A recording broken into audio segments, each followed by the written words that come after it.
If you love growing flowers but the sun does not love your balcony or garden, there are still many choices for gardens that have only shade and no sun.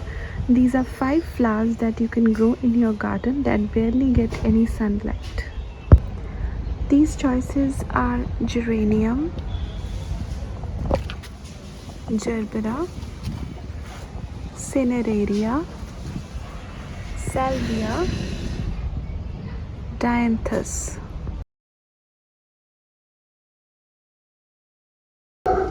Let's talk about how to grow them. Geranium can be grown from seeds as well as cuttings, but it is always quicker and easier to grow from cuttings, especially if you are a new gardener. Gerbera you need to buy, and once your plant starts growing you can divide it later.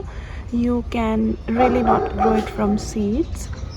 Cineraria is a seasonal flower and you can grow it from seeds. It's going to bloom in flushes. For example, this is the first one and the second one is getting ready. Dianthus offers a lot of choices and you can grow from seed. It offers many patterns, many colors. It is really easy to propagate from seeds rather than buying seedlings. Cuttings also work well, but seeds are better and equally good.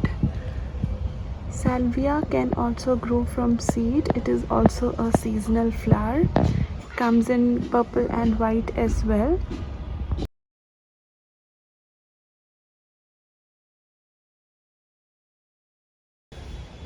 Talking about seasons, if you can make your Gerbera live through the rainy, hot, humid season in North India, it can be a perennial.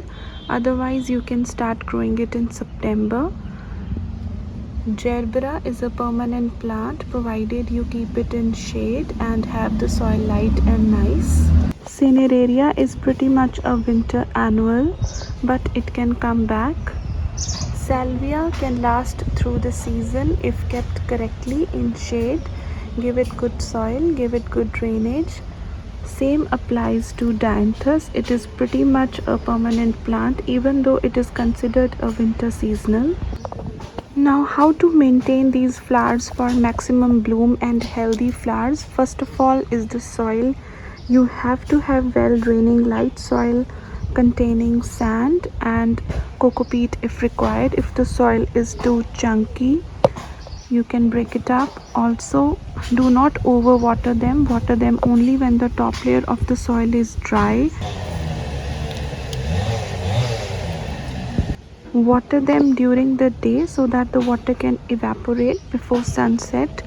Standing water is going to give birth to a lot of diseases, soil borne as well as on the plant. Provide proper air circulation, proper ventilation. Do not miss the drainage holes in pots. It is very important. The water definitely needs to drain, otherwise the plants will rot. Do not grow them in very small pots, otherwise they are not going to last very long. Keep deadheading, keep them very healthy. Clean the dead leaves regularly, aerate the soil, remove the debris. These spent flowers, they need to go, only then the flowers will bloom more. To fertilize and get beautiful big blooms, you can use coffee grounds in the soil once a month. Spray with Epsom salt every 15 days, and you can also add seaweed to the soil or spray on the foliage occasionally. During peak blooming season, spray neem oil with a pinch of hing in the evening every 15 or 20 days. This is going to keep the plant, the leaves healthy and get rid of any insects. The choice of pots for any flower is always terracotta, ceramic or cement. If you want to use plastic pots, then water them sparingly, till them more often, rotate the soil, keep the soil really light and take care that there is no fungus on the soil. You can also use tiny terracotta pots kept in plastic ones so that they look aesthetic but also functional. Also, please keep in mind that you can definitely grow them in shade but not indoors. This is pretty much everything you need to know as a beginner to grow these beautiful flowers in shade. If you are growing any of them, do share your experience with me. I would love to know.